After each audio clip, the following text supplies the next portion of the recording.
आज शिखा कंचा पाचिला आंबरू आंबसड़ा तैयारी घर अच्छी यही आंबसड़ा केमी तैयारी शिखा है।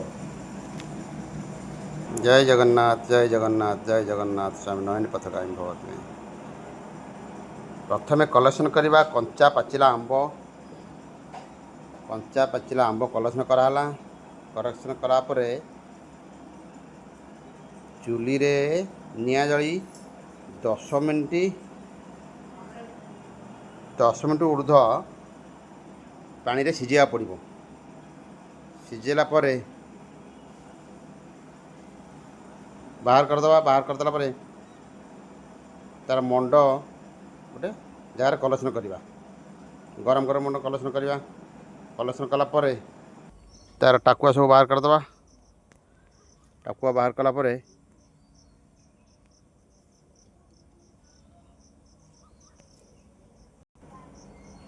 टाकुआ बाहर कला परे ता मंड को किछ समय ठंडा करदे।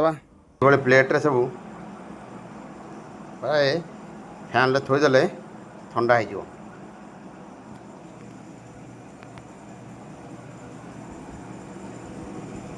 फैन थोड़ा ये ठंडा हो गला। ठंडा हो गला पर प्राय दिन रे 2 दिन रखीदबा बहल कि मोटार कर है।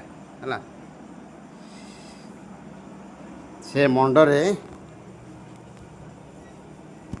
लंका गुंड किछि, जीरा गुंड किछि, मर्च गुंड किछि, आउ स्वाद अनुसार लुण आ प्राय चीनी किछि पाटी की भल लगला भाई चीनी किछि मिसेदेवा।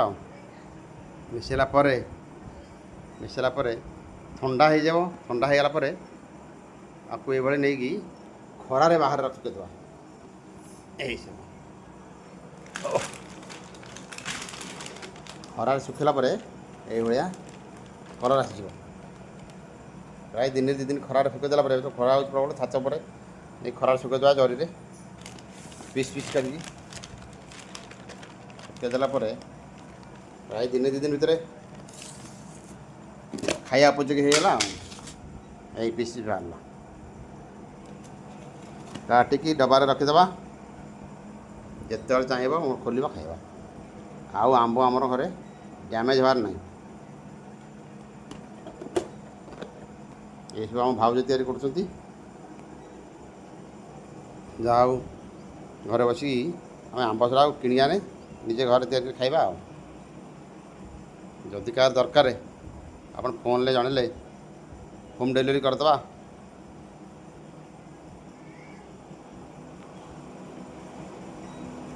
जय जगन्नाथ जय जगन्नाथ जय जगन्नाथ। आउ कौन कह यही तो आंब तैयारी जो बर्तमान आंब सीजन बर्तमान कंचा आंब पाचिला आंब मिलूँ। कंचा आंब पाचिला आंबरू यही आंब अच्छी पूरा कलेक्शन घरे पूरा आंब कलेक्शन। ये कंचा आंब ये दिन पाचिज पाचिगला आरंभ है कम। बर्तमान आंब मार्केट रे सस्ता अच्छी। हाट बुल्ला 50 किलो आंब आने 500 टका पड़ुची।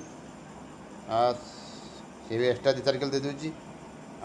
जहाँ खाइबा खाइबा जहाँ न खाइबा को आराम करदे आंब सरा। रखुचे क्या।